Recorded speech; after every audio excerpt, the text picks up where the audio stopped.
Hi, Rob Lukey with ShopProp Realty. I'm going to be introducing a weekly market update every Sunday, so come back and for more. But I'm going to basically be going over the current market, talk about a tip, give you a tip that you can use whether you're buying or selling, and that's whether you're buying or selling with ShopProp or not. So let's real quickly dive into it. Let's talk about the market trend, and this is pretty much the current trend across the board that we do business in. We crunch data. I crunch data all the time, both on the sell side and on the buy side. And this is pretty much give or take 2 or 3%. This is the market. It happened. It topped out really in April. The median price obviously will be slightly higher or slightly lower depending on where we're at. For example, we do business in California, slightly higher, Texas, slightly lower.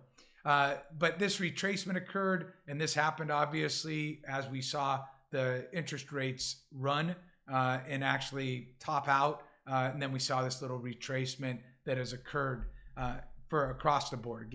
Again, some are a little bit shallow of a retracement, but pretty much the same, give or take 2 or 3%. So this is the current state as of right now. I expect as inventory comes on, we kind of see this same type of trend, sideways movement, at least right now for the shorter term. Check in next week. Things can change pretty rapidly in the real estate. Most people don't realize that, but it definitely can change fairly quickly.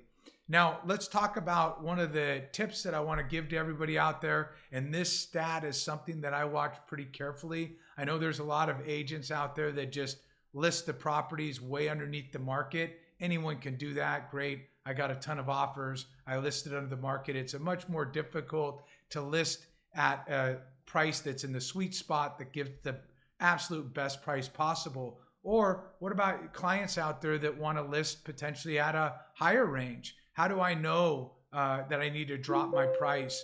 You can do that by looking at this showing to pendings. Every ShopProp client will have this. And this basically tells you that this is how many showings I need, about 15 showings to get to the pending state. So I need 15 showings. If I was one of those clients that wanted to list at the higher range, if I'm not getting any showings, chances are I need to drop my price. If I'm not, or if I'm sitting here and I'm getting showings, know that the average person is getting right around 15 showings before they get to that pending status. So if you're on track, right, you can obviously do the math. If I'm getting 4 showings a week, I should get to pending within about a month period of time. And you can also take that and kind of get in correlation based on the average days on market, right around 25 to 30 days. So yeah, that makes sense, right? The showings add up to about that period. So I hope that helps. If you want to talk about anything specific, you can always go ahead and put a question in the comment section, and I'll address anything that you would like that you put in the comment section in the following updates to come. I hope that helps, and remember to subscribe. Check back in next week.